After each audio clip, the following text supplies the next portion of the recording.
அப்பா தடைகள் எல்லாவற்றையும் கத்தாவே மாற்றுபடியாய் ஜெபிக்கிற கத்தாவே விசேஷமாய் கத்தாவே சிறுவர் முதல் அப்பா வாழ்வு பிள்ளை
கர்த்தரை பாடணும், துதிக்கணும், ஆராதிக்கணும். எதுக்காக அப்படின்னா கர்த்தர் என்ன கூட ரட்சித்தாரே அந்த கிருபையை அந்த அதிசயத்தை நினைத்து நாம் கர்த்தரை என்ன செய்யணும், பாடணும். எத்தனை நேரம் நம்ம இந்த ரட்சிப்பை குறித்த ஒரு எண்ணம் உடையவர்களாக சிந்தனை உடையவர்களாக இருக்கும் வேண்டும் என்று கர்த்தர் விரும்புகிறார். அதனால அடுத்த வசனத்துல அவர் சொல்லுகிறார், 3வது வசனத்துல அவர் இஸ்ரவேல் குடும்பத்துக்காக தமது கிருபையும் உண்மையும் நினைவு கூர்ந்தார். இன்றைக்கு இந்த அதிகாரத்திலேயே நம்ம தியானிக்கிற சில காரியம் என்ன அப்படின்னா, கர்த்தர் சில காரியங்களை நினைவு கூர்ந்தார். அதனால நாம் சில காரியங்களை நினைவு கூர்ந்து கர்த்தரை என்ன செய்யணும், ஆராதிக்கணும். கர்த்தர் முதலாவது எதெல்லாம் நினைவு கூர்ந்தார் அப்படின்னு சொன்னா, என்னை அவர் என்ன செய்தார், நினைவு கூர்ந்து என்னை அவர் என்ன செய்திருக்கிறார், ரட்சித்திருக்கிறார். இங்க சங்கீதக்காரனாகிய தாவீது கர்த்தர் அவரை நினைவு கூர்ந்த அந்த நினைவு கூர்தலை என்ன செய்திருக்கிறார், கொண்டாடுகிறார். அப்ப சங்கீதத்துல ஒரு வசனம் சொல்லுது, இந்த பரிசுத்தத்தை நினைவு கூர்தலை என்ன செய்ய கொண்டாடுங்கள். அப்ப இந்த ரட்சிப்பை நம்ம இந்த நாள்ல என்ன செய்ய வந்திருக்கிறோம், கொண்டாட வந்திருக்கிறோம். அப்ப நாம் நம்மை கர்த்தர் ரட்சிப்பதற்கு முன்பாக எப்படி இருந்தோம், இப்ப எப்படி இருக்கிறோம், அந்த ரட்சிப்பை நம்ம பெற்றுக்கொள்ளவில்லைன்னா நம்முடைய வாழ்க்கை இன்றைக்கு எப்படி போயிருக்கும் அப்படின்றத நம்ம முதலாவது என்ன செய்யணும், நினைவு கூர்ந்து கர்த்தரை, ஆண்டவரே நான் தகுதியே இல்லாத என்னை கூட நீங்க என்ன செய்திருக்கிறீங்க, ரட்சித்திருக்கீங்க அப்படின்னு அந்த ரட்சிப்பை முதலாவது நாம் நினைவு கூர்ந்து கர்த்தரை என்ன செய்யணும், ஆராதிக்கணும். இங்க வேதாகமத்துல கர்த்தர் பலரை என்ன செய்திருக்கிறார், நினைவு கூர்ந்து இருக்கிறார். முதலாவது நோவாவை கர்த்தர் என்ன செய்தார், நினைவு கூர்ந்தார். ஏன் தெரியுமா, அவன் அந்த நாட்கள்ல வாழ்ந்த எல்லாரை காட்டிலும் உத்தமனாக, நீதிமானாக, சன்மார்க்கனாக, அதிலையும் ரொம்ப விசேஷமாக அவன் தேவனோடு சஞ்சரிக்கிறவனாக என்ன செய்தார், இருந்தான். அப்ப இன்றைக்கு நம்முடைய ரட்சிப்பின் வாழ்க்கை எப்படிப்பட்டதா இருக்கு, அதை நினைவு கூர்ந்து பாருங்க. நான் உத்தமனா இருக்கிறேனா, நீதிமானா இருக்கிறேனா, தேவனோடு சஞ்சரிக்கிறேனா. ஒருவேளை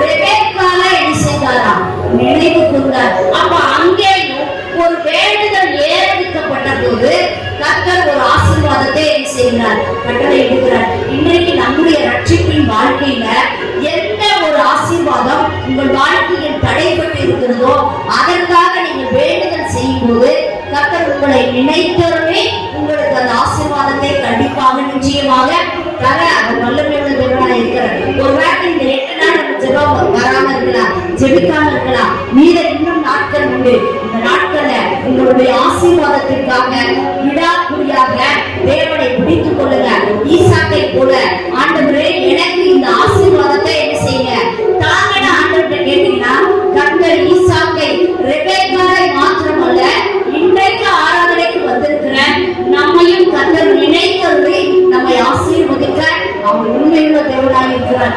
அடுத்து 1 சாமுவேல்ல பார்த்தோம்னா அங்க ஆண்டாள் கர்த்தருடைய சன்னிதானத்தில் போய் என்ன செய்தா ஜெபித்தா. அவ எப்படி ஜெபித்தா தெரியுமா?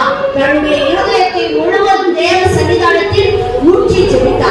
அப்ப இன்றைக்கு தேவ சன்னிதானத்தில் வந்திருக்கிற நம்மளுடைய ஜெப ஸ்டைல கொஞ்சம் ஆண்டவர் என்ன செய்யணும்னு நினைக்கிறாரு.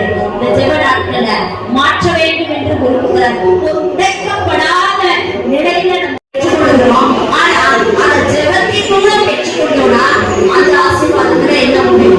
நித்திய நிரந்தரமான ஆசீர்வாதம் உண்டு. அப்ப நம்முடைய ஆசீர்வாதம் எப்படி கிடைக்குது? ஜெபத்தின் மூலம் தேவனிடம் இருந்து பெற்றுக்கொண்டோம்னா அப்படி கர்த்தர் உங்களை நினைவு கூர்ந்து ஒரு ஆசீர்வாதத்தை கொடுத்தாரா அந்த ஆசீர்வாதத்துல என்ன இருக்காது? விசருக்கு பிணங்களா என்ன செய்யாது இருக்காது. அடுத்து நம்ம பார்த்தோம் அப்படின்னா ஆண்டவராகிய இயேசு கிறிஸ்து இன்றைக்கு திருவிருந்து ஆராதனையில நம்ம பங்கு பெற போகிறோம். அந்த ஆண்டவர் சொல்லுகிறார், என்னை நினைவு கூறும்படியாக இதை செய்யுங்கள். இப்ப நம்ம குடும்பத்திலேயே வச்சுக்கோங்க, நமக்கு அன்பான சிலரை நம்ம இறந்துட்டோம்னு வச்சுக்கோங்க. வருஷம்தான் என்ன செய்யறோம்? அவங்கள நினைவு கூறுறோம். அந்த ஆனிவர்சரியை என்ன செய்யறோம்? நினைவு கூறுறோம். எதற்காக? அவங்க செய்த நன்மைகள் எல்லாம் என்ன செய்யறோம்? டெய்லி அதை யோசிச்சுட்டே இருக்கோமா? நம்ம போற ஓட்டத்துல அதெல்லாம் யோசிக்க நமக்கு என்னவே இல்லை, நேரமே இல்லை. ஆனா அந்த நாள் வந்த போது அவங்க நமக்கு செய்த எல்லா காரியங்களையும் நம்ம என்ன செய்யறோம்?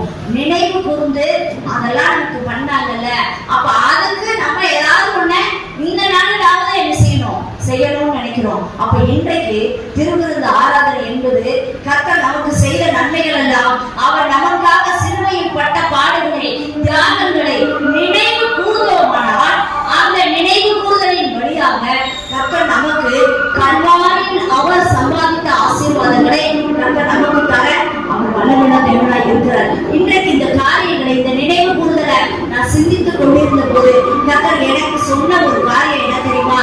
அந்த பந்தியில நம்ம பங்கெடுக்கும் போது ஆண்டவர்கிட்ட கேளுங்க, ஏசப்பா ஒரு சாபத்துக்கான இந்த உடலை நீங்க ஆசீர்வாதமான ஒரு பாத்திரமா என்ன செஞ்சிருக்கீங்க தெரிந்து கொண்டிருக்கீங்க. இன்றைக்கு உங்களுடைய அந்த நினைவு கூறுதலின் நாளுல இதை நான் உட்படும் போது எனக்குள்ளாக இருக்கிற சுபாவங்கள் முதலாவது என்ன செய்யணும்? மாறணும். நம்மளோட கேரக்டர் வைஸா நம்ம பல விஷயத்துல என்ன செய்யணும்? மாறணும். அப்ப இந்த அப்பத்தை இந்த ரசத்தை நான் பருகிற வேலையில எனக்குள்ளாக ஒரு பரிசுத்தத்தை என்ன செய்யுங்க தாங்க. அவர் பரிசுத்தம் உள்ள தேவன், அதை நினைவு கூறுங்க. அடுத்து ஆண்டவரே எனக்குள்ள ஏற்படுகிற என் கையினால என் வாயினால எந்த கொள்ளாப்பான காரியங்களும் நான் என்ன செய்யக்கூடாது. ஆண்டவரே உங்களுக்கு பிரியமானதை செய்ய எனக்கு ரட்சிக்காம ஆண்டவர்கிட்ட கேளுங்க. அப்படி நீங்க அவருக்கு உபயோகமான பாத்திரமாக மாற்றப்பட்டு விட்டீர்களானால் கர்த்தர் உங்கள் மூலம் பெரிய காரியங்களை, அதிசயங்களை, அற்புதங்களை, வல்லமையான காரியங்களை செய்ய அவர் உண்மையுள்ள தேவனாய் இருக்கிறார். நாம் இன்றைக்கு அந்த நினைவு கூறுதலை கொண்டாட என்ன செய்திருக்கிறோம்? வந்திருக்கிறோம். அப்ப தேவன் செய்த நன்மைகளை நாம் திரும்பி பார்த்தவர்களாக, உணர்ந்து பார்த்தவர்களாக, ஏதோ ஆலயத்துக்கு வந்தோம், ஆராய்ச்சோம், 2 பாட்டை பாடணும், ஒரு வசனத்தை கேட்டோம், அப்படியே போயிட்டோம்னு இல்லாம கடந்து வந்த பாதைகளை, கர்த்தர் நமக்கு செய்த நன்மைகளை திரும்பி பார்த்தவர்களாக, நினைத்து பார்த்தவர்களாக, அதை நினைவு கூர்ந்தவர்களாக கர்த்தரை ஆராதிக்கும் போது கர்த்தர் நமக்கு ஆண்டவர் என்ன பண்றாரு அப்படின்னு சொன்னா, கர்த்தராகிய ராஜாவின் சமூகத்தில் பூரிகைகளாலும் எக்கால சத்தத்தாலும் ஆனந்தமாய் ஆர்ப்பரியுங்கள். அப்ப நம்ம தேவ சன்னிதானத்துல அதெல்லாம் நினைவு கூர்ந்து தேவனை ஆராதிக்கும் போது அந்த அதிகாரத்தின் கடைசி வசனம் சொல்லுது, அவர் பூலோகத்தை நியாயம் தீர்க்க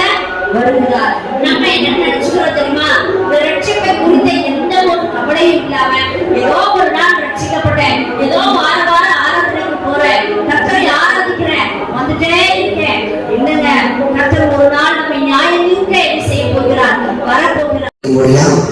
நம்ம கண்களை மூடி அந்த பகுதிக்கு சங்கீதம் 118 22 நேரம் நம்முடைய கருத்தை வைத்துக் கொள்வோம். கர்த்தர் கடந்த 8 மாதம் நம்மளை நடத்தி இந்த 9வது மாதத்திலே நமக்கு கடந்து வர நமக்கு உதவி செய்திருக்கிறார். இந்த வார்த்தையின் மூலமாக நம்மளை ஆசீர்வதிக்கும்படியா தலைகளை தாழ்த்தி நம்ம ஜெபிப்போம். அன்பின் தகப்பனே, இந்த நல்ல வேலைக்காய் நன்றி செலுத்துகிறோம். ஆண்டவரே, நீ ஒவ்வொரு மாதமும் நீ ஒரு வார்த்தையை கொடுக்கிறேன். அந்த வார்த்தையை நிறைவேற்ற ஆண்டவரை வல்லவராய் இருக்கிறேன். அதன் மாதிரி இந்த 9வது மாதத்தில் நீங்கள் சொல்லியிருக்கிற வார்த்தையை கர்த்தாவே ரட்சியும், கர்த்தாவே காரியத்தை என்ன செய்ய வாய்க்கப்படும். இது இந்த பகுதியில் நிறைய காரியங்கள் இருந்தாலும் கூட ஒரு 2 காரியத்தை வலியுறுத்துவதை குறித்து பார்க்கணும். ஒன்று, கர்த்தரிடத்துல இருந்து என்ன வரணும்? ரட்சிப்பு வரணும். என்ன வரணும் சொல்லுங்க, பக்கத்துல இருந்து கை சொல்லுங்க. எங்க இருந்து ரட்சிப்பு வரணும்? நம்ம செய்கிற நன்மையினாலேயோ, நம்ம செய்கிற தீமையினாலேயோ, நம்ம செய்கிற கிரியினால கண்டிப்பா என்ன வராது? என்ன வராது? ரட்சிப்பு வராது. எங்க இருந்து வரணும் ரட்சிப்பு? அவர்தான் நம்ம என்ன செய்யணும்? ரட்சித்திருக்கிறார். நம்ம எல்லாரையும் இந்த ஆலயத்துக்குள்ள இருக்கிற நம்ம எல்லாரையும் யார் ரட்சித்திருக்கிறார்? யார் ரட்சித்திருக்கிறார்? கர்த்தர் நம்மளை ரட்சித்திருக்கிறார். அல்லேலூயா.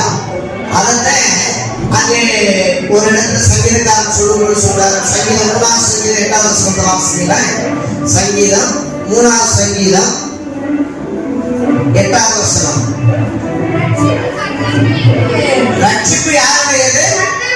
கர்த்தருடையது. அப்ப ரட்சிப்பு கர்த்தருடையது. அவர் வெறுமனையா நம்மளை ரட்சிக்கிறது மாத்திரமல்ல, தேவனுடைய ஆசீர்வாதம் உடைய ஜனத்தின் மேல் என்ன செய்வதாக இருப்பதாக. அதாவது அது எதை வலியுறுத்துறதுன்னா, ரட்சிக்கப்பட்டவங்க தான் யாரா மாறணும் சொல்லுங்க? அவருடைய ஜனங்களா என்ன செய்யணும்? மாறணும். அவருடைய ஜனத்தை கர்த்தர் என்ன செய்யறாரு? ஆசீர்வதிக்கிறார். அல்லேலூயா. பக்கத்துல இருக்கிறவங்கள பார்த்து சொல்லுங்க, நீங்க கர்த்தரா ரட்சிக்கப்பட்டிருக்கிறதுனால, அவருடைய ஜனமா நீங்க மாறி இருக்கிறதுனால கர்த்தருடைய ஆசீர்வாதம் உங்களுக்கு உண்டாயிருக்கும். அல்லேலூயா. அல்லேலூயா. உண்மைதானே? ரட்சிப்பு யாருடையது? கர்த்தருடையது. அவர் தேவரீர் உங்களுடைய ஜனத்தின் மேல் அவருடைய ஆசீர்வாதம் என்ன செய்வதாக இருப்பதாக. அப்ப ரட்சிப்பு கர்த்தருடையது. நம்ம ரட்சிக்கப்பட்டோம்னா அவருடைய ஜனமா மாறணும். அவருடைய ஜனத்தை கர்த்தர் என்ன செய்யறாரு? ஆசீர்வதிக்கிறார். அல்லேலூயா. அல்லேலூயா. இது விளக்குதா? ரட்சிப்பு யாருடையது? கர்த்தருடையது. இது நம்மளால உண்டானதல்ல. அதான் எபேசியர் நிருபம் 2ஆம் அதிகாரத்துல 8வது வசனத்தை நீங்க படிச்சு பாத்தீங்கன்னா அதுல போட்டிருக்கு. வாசிங்க. எபேசியர் 2:8 கிருபையினாலே விசுவாசத்தை கொண்டு ஈவு. அடுத்து 9வது வசனம். இதுல ஒருவர் என்ன செய்ய முடியாது? பெருமை பாராட்டாதபடிக்கு உண்டானது அல்ல. ஏனெனில் நற்கிரியை செய்வதற்கு என்ன செஞ்சிருக்கிறோம்?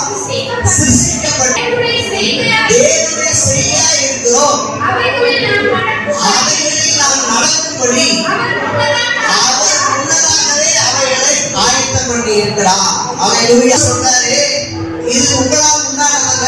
ஏன்னா நம்ம செய்கிற நன்மையினாலேயோ, நம்ம செய்கிற தீமையினாலேயோ அப்படி ஒருத்தரையும் யாரும் என்ன செஞ்சிருக்க முடியாது? அப்படி ரட்சித்திருக்க முடியாது.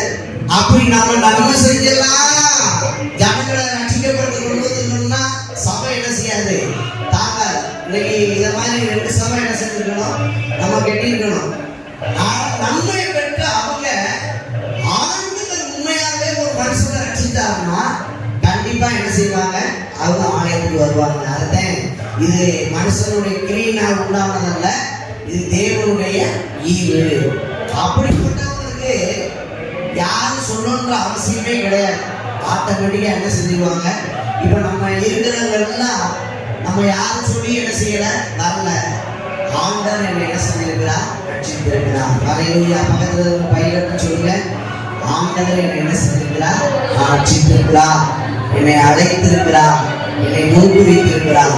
ஆகவே இந்த இடத்துக்கு நான் என்ன செஞ்சிருக்கிறேன், வந்திருக்கிறேன். ஹல்லேலூயா. சரி, இந்த ரட்சிப்பை எப்படி உறுதிப்படுத்துறது, இந்த ரட்சிப்பை நம்ம எப்படி பெற்றுக்கொள்வது? அதாவது இப்போ உதாரணத்துக்கு பாருங்க, இந்த கரண்ட் எலக்ட்ரிசிட்டியில வந்து கரண்ட் எப்பயுமே என்ன செஞ்சுட்டு இருக்கு, என்ன செய்யுது, போயிட்டு இருக்கு, அப்படிதானே? அது அப்போஸ்தலர் நடவடிக்கைகள் 16ஆம் அதிகாரம். அவர்களை வெளியே அழைத்து வந்து ஆண்டவருமாறே பக்கத்து கை பிடிச்சுக்கங்க, ரட்சிக்கப்படுவதற்கு நாங்க என்ன செய்யலாம்? ஹல்லேலூயா, ஹல்லேலூயா.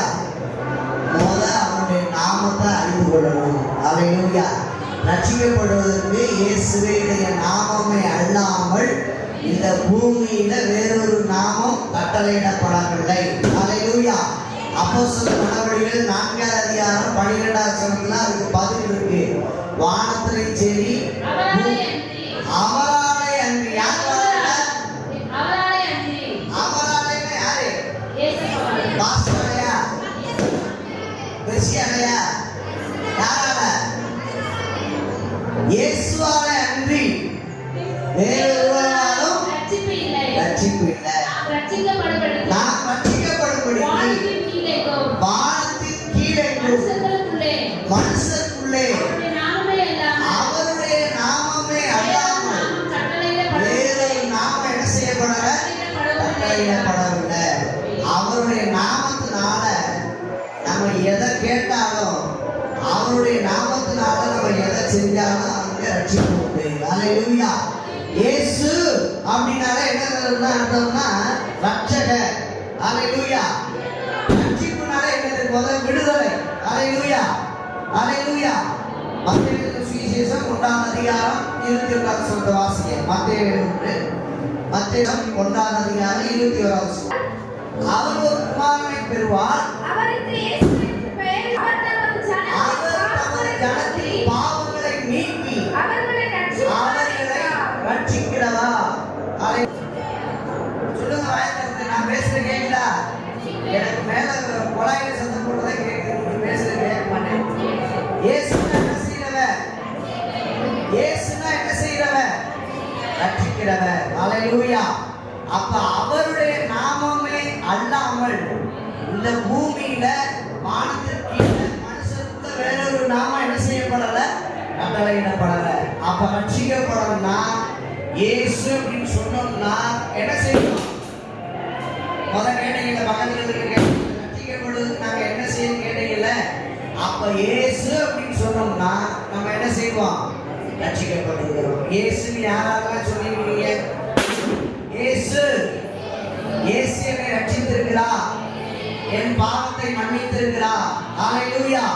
அப்ப இயேசுனா என்ன செய்யறவர்? ரட்சிக்கிறவர். இயேசுனா யார் சொல்லுங்க? ரட்சிக்கிறவர்.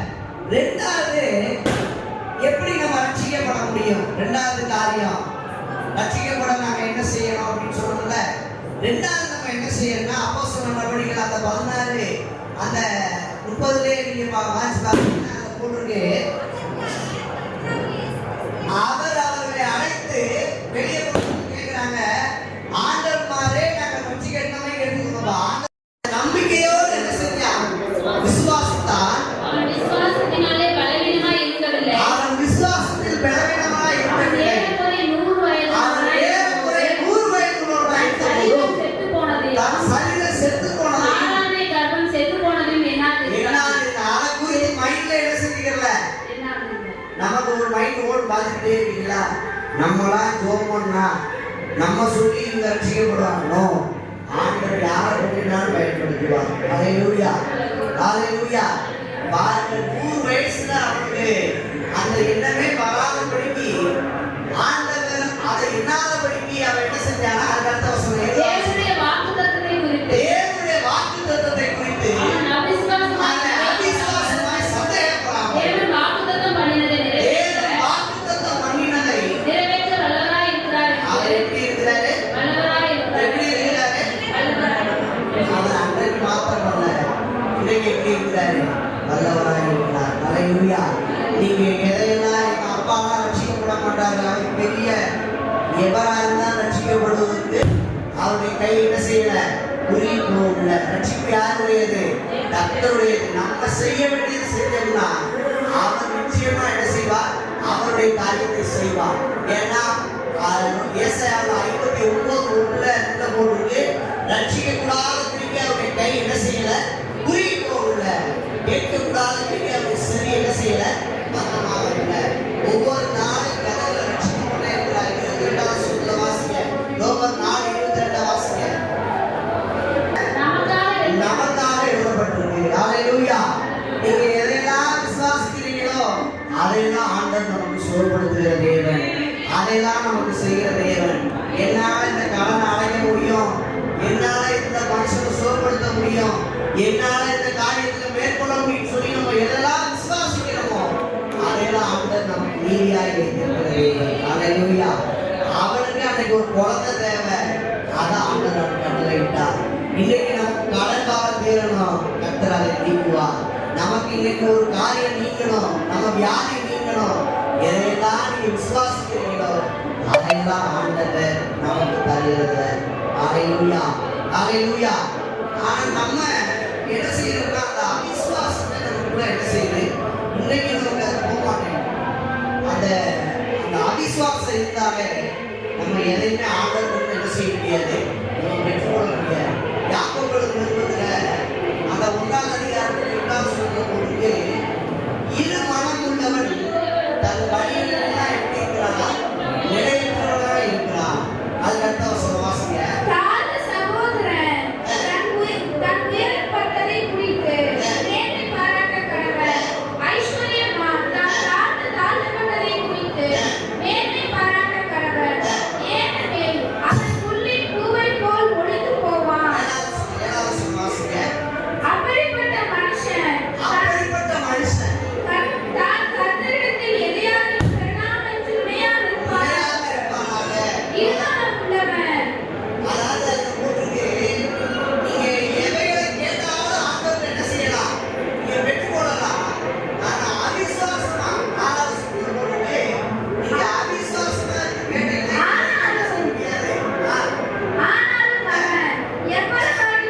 விசுவாசத்தோட கேட்டோம்னா சந்தேகப்படுகிறவன் காற்றினால் அடிபட்டு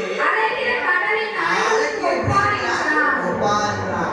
அவன் தேவனிடத்திலிருந்து எதையுமே என்ன செய்ய முடியாது, பெற்றுக்கொள்ள முடியாது. ஹல்லேலூயா. அப்ப நம்ம அவருடைய நாமம் இருந்தா என்ன செய்வோம், ரட்சிக்கப்படுவோம். ரெண்டாவது அவர் விசுவாசம் என்ன செய்வோம், ரட்சிக்கப்படுவோம். மூன்றாவது காரியம் போட்டு அவரை தொழுது கொள்வதற்கு என்ன செய்வோம், ரட்சிக்கப்படுவோம். ஹல்லேலூயா. எப்படி நம்ம தொழுது கொள்வோம்னா இயேசு யாருன்னு அறிந்து அதை என்ன செய்ய முடியும், ரட்சிக்கப்படுவோம். ரெண்டாவது அவருக்குள்ள நமக்குள்ள அந்த விசுவாசம், எனக்காக இயேசு உலகத்துக்கு வந்தா, என்னுடைய பாவத்தை மன்னித்தா, எல்லா காரியத்தையும் என்னுடைய பாவத்தை என்னுடைய சாபத்தை எல்லாத்தையும் மன்னித்தா சொல்லி விசுவாசிக்கிறப்ப ஆண்டவர் நமக்கு அந்த விசுவாசத்தின் மூலமா நமக்கு ரட்சிப்பை என்ன செய்யறாரு, தருகிறார். மூன்றாவது இப்படிப்பட்டவங்க தான் என்ன செய்ய முடியும், இயேசு என்ன செய்ய முடியும், தொழுது கொள்ள முடியும். ரோமர் நிருபம் 10ஆம் அதிகாரம் 7ஆம் வசனத்திலிருந்து வாசி. ரோமர் நிருபம் 10ஆம் அதிகாரம் 7ஆம் வசனத்துல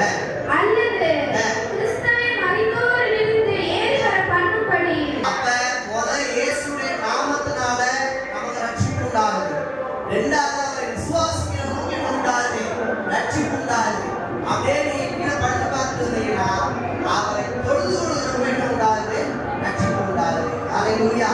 இப்ப நம்ம இந்த உட்கார்ந்துக்கிற எல்லாருமே இயேசுடைய நாமத்தினால என்ன செஞ்சிருக்கிறோம், ரட்சிக்கப்பட்டிருக்கிறோம். அவரின் பாவத்தை மன்னித்தார் என்ற அந்த விசுவாசத்தினால என்ன செஞ்சிருக்கிறோம், நம்ம எல்லாம் விசுவாசிச்சிருக்கிறோம். வாயினால் அறிக்கையிட்டிருந்தாலும் நம்முடைய நோய்களை எல்லாம் கர்த்தர் என்ன செஞ்சிருக்கிறாரு, குணமாக்கி இருக்கிறார். இப்ப அவர் தொழுது கொள்ளக்கூடிய இந்த இடத்துல என்ன செஞ்சிருக்கிறோம், நம்ம கூடியிருக்கிறோம். ஹல்லேலூயா. இந்த பூமியில எத்தனையோ பேர் இருக்கிறாங்க, யாருக்கு உள்ள வர முடியாது. ஏன் அவங்க என்ன செய்யல, அவர் அறியல. ரெண்டாவது அவர் நம்பல. இப்ப அவங்க என்ன செய்யல, தொழுதுல என்ன செய்யல, வரல. சிலரை பார்த்தோம்னா இப்ப வெளியே நின்றுட்டு இப்படி போவாங்க, அவங்க அதோட சொல்லி முடிஞ்சு அதுக்கு என்ன செய்ய மாட்டாங்க, வர மாட்டாங்க.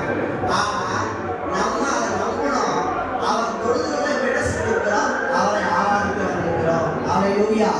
அதுல 42வது சங்கீதம் ஏசாயா 42:31 போட்டிருக்கு. ஏசாயா 43வது அதிகாரம் 21வது வசனம் போட்டிருக்கு.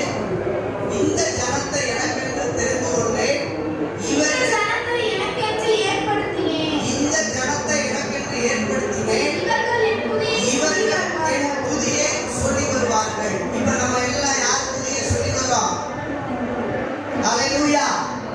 இப்ப யார் தொழுதுள்ள வந்திருக்கிறோம்? யார் தொழுதுள்ள வந்திருக்கிறோம்? கர்த்தரை தொழுது கொள்கிறப்ப நம்ம என்ன செய்ய முடியும்? ரட்சிக்க முடியும். ஒருவேளை நம்ம இப்ப இயேசுடைய நாமத்தை சொல்லி நம்ம என்ன செஞ்சிட்டோம்? ரட்சிக்கப்பட்டோம். அவரை விசுவாசித்து நம்முடைய பாவத்தை எல்லாம் அறிக்கையிட்டு நம்ம அவருடைய பிள்ளையா மாறிட்டோம். இப்ப நமக்குள்ள அவர் தொழுதுள்ள வந்திருக்கிறோம். அவர் எப்படி நம்ம தொழுது கொள்ளணும்னா ஆவியோடு உண்மையோடு என்ன செய்யணும்? தொழுது கொள்ளணும். நம்ம ரட்சித்திருக்கிறார். உடையான சேற்றிலிருந்து நம்ம என்ன செஞ்சிருக்கிறார்? தூக்கி எடுத்திருக்கிறார். நம்முடைய வியாதியிலிருந்து நம்ம என்ன செஞ்சிருக்கிறார்? நம்மளை தூக்கி எடுத்திருக்கிறார். நம்முடைய எத்தனையோ பிரச்சனைகள் பாதாளத்துல பாருங்க, இந்த உலக பிரமாண காரியங்கள் எத்தனையோ காரியங்கள். ஒரு 50 வருஷம் 60 வருஷமா ஒரு மனுஷன் இருக்கான் பாருங்க. அவன் வயசு 60 வயசுனா அவனுக்கு எவ்வளவு வளர்ச்சி இருக்கணும், எவ்வளவு முதுமை இருக்கணும் பாருங்க. ஒரு மூஞ்சி பீடி என்ன செய்ய முடியல, என்ன செய்ய முடியல, விட முடியல. ஆனா உங்களை என்னை ஆண்டவர் வெளியேறப்பட்ட ரத்தத்தினால நம்ம என்ன செஞ்சிருக்கிறார்? மீட்டிருக்கிறார். ஹalleluya. அவங்க சுய முயற்சினால என்ன செய்ய முடியல? விடுதலை ஆக முடியல. ஒரு பாட்டு போடுற மனுஷனை, வெத்தலை போடுற மனுஷனை, ஒரு பொடி போடுற மனுஷனை விடுதலை ஆக முடியல. ஆனா உங்களை என்னையும் வெளியேறப்பட்ட ரத்தத்தினால் ஆண்டவர் உங்களை விடுதலையாக்கி இருக்கிறார். இவ்வளவு பெரிதான ரட்சிப்பை குறித்து நம்மளை கவலையிட்டு இருப்போமானால் வருகிற கோபாக்கிலிருந்து நம்ம எப்படி தப்பிக்கணும் அப்படின்னு சொல்லி பார்க்க அப்படின்னா பாருங்க. உண்மைதானா? இயேசு எல்லாம் நம்ம எல்லாம் ரட்சித்திருக்கிறாரா? ஹalleluya. எப்படிப்பட்ட பாவத்துல இருந்தோம், நம்ம உடையான சேற்றில இருந்தோம், வியாதியில இருந்தோம், பலவீனத்துல இருந்தோம், கடன்ல இருந்தோம், கண்ணீர்ல இருந்தோம், சாபத்துல இருந்தோம்.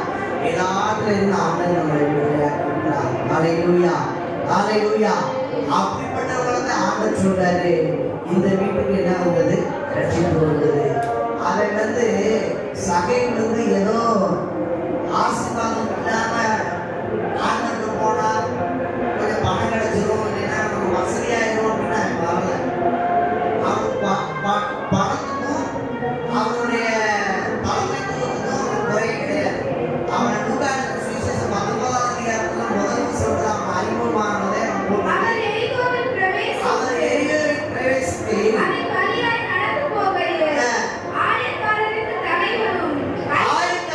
தலைவனும் ஐஸ்வர்யவானும் பாருங்க. அவன் மூச்சு எப்படி போட்டுருக்கு? அவன் என்ன போஸ்டிங்? அவனுக்கு ஆயக்காரனுக்கு தலைவன்.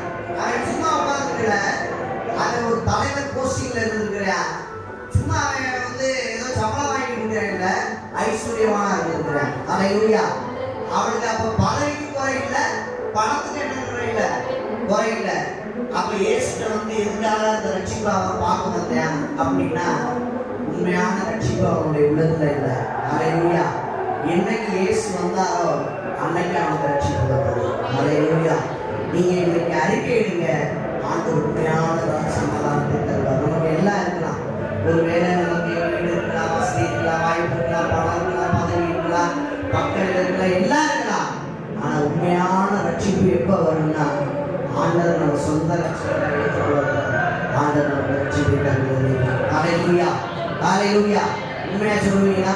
ஆண்டவர் நீங்க ரட்சிப்பை தந்திருக்கிறார். பாருங்க, நம்ம விசுவாசத்தோடு எதை கேட்கிறோமோ, நம்முடைய சபையின் முன்பர்களை வர சொல்லி விசுவாசத்தோடு நீங்க எவைகளை கேட்பீங்களோ, அது எப்பேற்பட்ட பாவமா, யாக்கோபுல போட்டுருக்கு, அது எப்பேற்பட்ட பாவமா இருந்தாலும் அந்த பாவம் என்ன செய்யப்படும்? அது நீக்கப்படும். ஒரு 10 வருஷத்தை வாசிங்க.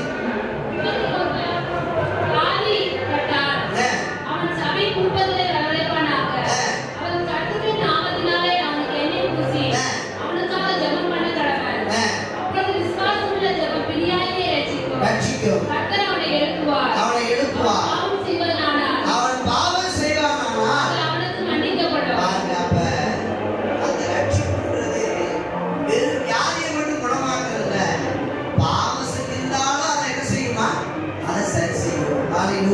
மன்னிக்கும். அப்படிதான் போட்டிருக்கு. 15 வசனம் மீண்டுமாக வாசிங்க. அப்பொழுது விசுவாசமுள்ள ஜெபம் பிணியாரை ரட்சிக்கும். கர்த்தர் அவனை எழுப்புவார். கர்த்தரை அவனை எழுப்புவார். அவன் பாவம் செய்தவனானால் அவன் பாவம் செய்தவனானால் அது அவனுக்கு மன்னிக்கப்படும். மன்னிக்கப்படும். 16 வசனத்தில் போட்டு நீங்கள் சுத்தமாகும்படிக்கு உங்கள் குற்றங்களை ஒருவருக்கொருவர் அறிக்கையிட்டு ஒருவருக்கொருவராய் ஜெபம் பண்ணும்போது நீதிமான் செய்யும் கூட்டமான வேண்டுதல் மிகவும் உள்ளது. ஹல்லேலூயா, ஹல்லேலூயா, ஹல்லேலூயா. மூணே காரியங்கள் ரட்சிக்கப்படுவதற்கு அன்னைக்கு அப்போஸ்தலர் 16:30 கேட்ட மாதிரி ஆண்டவர்மாரே ரட்சிக்கப்பட நாங்க என்ன செய்ய வேண்டும்? முதல்ல என்ன செய்யணும் சொல்லுங்க. முதல் பைபிள் போடணும். இயேசு அப்படின்னு என்ன செய்யணும்? வாயினால அறிக்கையிடணும். நம்ம எதையெல்லாம் இயேசு இயேசுன்னு சொல்றீங்களோ அப்ப அதுல இருந்தா அண்ணன் நம்மளை ரட்சிக்கிறது, விடுதலை தருகிறவர். ஹல்லேலூயா. என் பாவத்தை இயேசு மன்னித்தா, என் நோயை இயேசு மன்னித்தா, குணமாக்கினான்னு சொல்ல சொல்ல எல்லா காரியத்துக்கும் கர்த்தர் நம்மளுக்கு என்ன தராரு? ரட்சிப்பை தருகிறார். ரெண்டாவது அவன் விசுவாசிக்க என் சொந்தமெல்லாம் ரட்சிக்கப்படணும், என் வீட்டில் இருக்கிற கணவன் ரட்சிக்கப்படணும், பிள்ளைகள் ரட்சிக்கப்படணும், என் சொந்த பந்தங்கள், என் தெருவில் இருக்கிறவங்க, என் கூட வேலை பார்க்குறவங்க, இப்படியெல்லாம் அப்படி சொல்றப்ப ஆண்டவர் உண்மையாகவே அந்த ரட்சிப்பை என்ன செய்யலாம் தருவது. பாருங்க, பவுலும் சீலாவும் ஜோமனத்தை செஞ்சாங்க, பாடி துதித்து என்ன செஞ்சாங்க, அங்கே தொழுது கொண்டாங்க. அங்கே அந்த கேள்வியை கேட்டது அவங்களோட அவங்களுக்கு சிறைச்சாலையில காவல் இருந்தவங்க. அதாவது இவங்க தவறு பண்ணிட்டாங்க, இவங்களை தொழுது விடக்கூடாதுன்னு சொல்லிட்டேன், நீங்க அவங்க ஜோமன் விடாதீங்க, பாடுபாட விடாதீங்க அப்படின்னு சொல்லிட்டு அவங்க சிறைச்சாலையில போட்டாங்க. இவங்க அதை மீறி செஞ்சதுனால, அப்படி செஞ்சதுனால அந்த சிறைச்சாலையில் இருந்த எல்லாருடைய கட்டுக்குள்ள என்ன செஞ்சது? கலந்தது. அங்கிருந்த எல்லாருக்கும் ரட்சிப்பு வந்தது. அவங்க தான் கேட்கிறாங்க, ஆண்டவன் மாதிரி நாங்கள் ரட்சிக்கப்படுவதற்கு என்ன செய்யணும்? அந்த 16ஆம் அதிகாரத்துல 25ஆம் வசனத்துல இருந்து அப்படியே படிச்சுக்கிட்டே வாங்க. அப்போஸ்தலர் 16ஆம் அதிகாரம் 25ஆம் வசனம். நடுராத்திரியிலே பவுலும் சீலாவும் ஜெபம் பண்ணி தேவனை துதித்து பாடினார்கள். காவலில் வைக்கப்பட்டவர்கள் அதை கேட்டுக்கொண்டிருக்கிறார்கள். எதை கேட்டுக்கிட்டாங்க? அவங்க பாட சத்தத்தை, ஜெபிக்கிற சத்தத்தை என்ன செஞ்சாங்க? கேட்டுக்கொண்டிருந்தாங்க. சடுதியிலே சிறைச்சாலையின் அஸ்திவாரங்கள் அசையும்படியாக பூமி மிகவும் அதிர்ந்தது. உடனே கதவுகள் எல்லாம் திறந்தது. என்ன செஞ்சது? திறந்தது. எல்லாருடைய கட்டுகளும் என்ன செஞ்சது? கலந்து போயிட்டு அவங்க பாடி துதித்து ஜோபனதுனால அவங்களுக்கு மட்டும் இல்ல, கூட எல்லாருடைய கட்டுகளும் என்ன செஞ்சிருச்சு? கலந்து போயிடுச்சு. அது மட்டும் இல்ல, அங்க அவங்கள காவல் காத்துருந்தாங்கல்ல, அவங்க சரி சிறைச்சாலை கதவு திறந்துருக்கு, கண்டிப்பா அவங்க சிறையில் இருந்தவங்க என்ன செஞ்சாங்க? தப்பிச்சு போயிட்டாங்கன்னு சொல்லிட்டு அவங்களே அவங்க சூரிய வந்து என்ன செய்ய போறாங்க? குத்த போறாங்க. அப்ப சொல்றாங்க, நீங்க உங்களை என்ன செய்யாதீங்க, நாங்க இருக்கோம் அப்படின்னு சொல்லி அந்த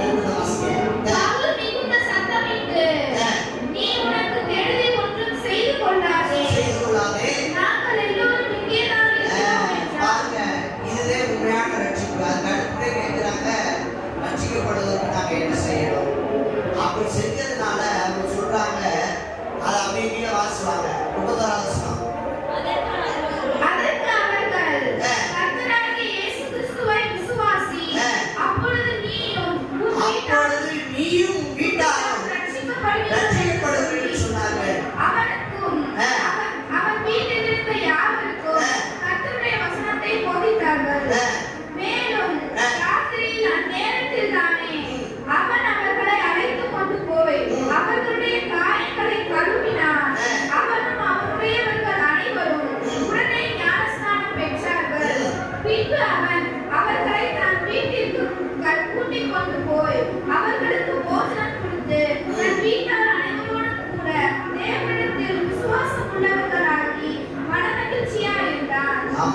ஹalleluya ஹalleluya எத்தனை பேர் விளங்குது ஹalleluya அவவாடு செஞ்சாங்க வந்தா நீ பாடக்கூடாதான்னு துதிக்கக்கூடாதான்னு சொல்லிட்டு அவன் படுத்துங்களை என்ன செஞ்சாங்க தேவனை பாடி துதித்தார்கள் ஜெபம் பண்ணாங்க அதனால அவங்களுக்கு மட்டும் இல்ல ரட்சிப்பு அவங்களுடைய கூட இருக்கிறவங்க மாத்திரம் அல்ல மனமகிழ்ச்சியாக இருந்தார்கள் இன்னைக்கு எத்தனை பேர் துக்கத்தோட வந்திருக்கிறீங்க உங்களுடைய வாழ்க்கையில அந்த ரட்சிப்பு இருந்தா என்ன உண்டாயிருக்கும் மகிழ்ச்சி உண்டாயிருக்கும் ஹalleluya இது இந்த காரியம் விசுவாசம் உள்ளவர்களாய் மனமகிழ்ச்சியா இருந்தாங்க எப்படி இருந்தாங்க சொல்லுங்க எப்படி இருந்தாங்க அந்த மனமகிழ்ச்சி நம்முடைய வாழ்க்கையில வரணும்னா நீ உண்மையா ஆண்டவரை என்ன செய்யணும் அவரை தொழுது கொள்ளணும் ஹalleluya உண்மையா நீ ஜெபம் பண்ணணும் உண்மையா நீ ஆராதிக்கணும் அப்படி சொல்லி பாருங்க ஆண்டவர் அந்த மனமகிழ்ச்சியை தருவார் அப்படின்னு தேவ சமூகத்துல உலகால் போயிட்டான்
என்றும் சதா காலமும் திருவிழா காலம் சபைக்குள்ள அத்தனை பேரோடும் நினைக்க இருப்பதாக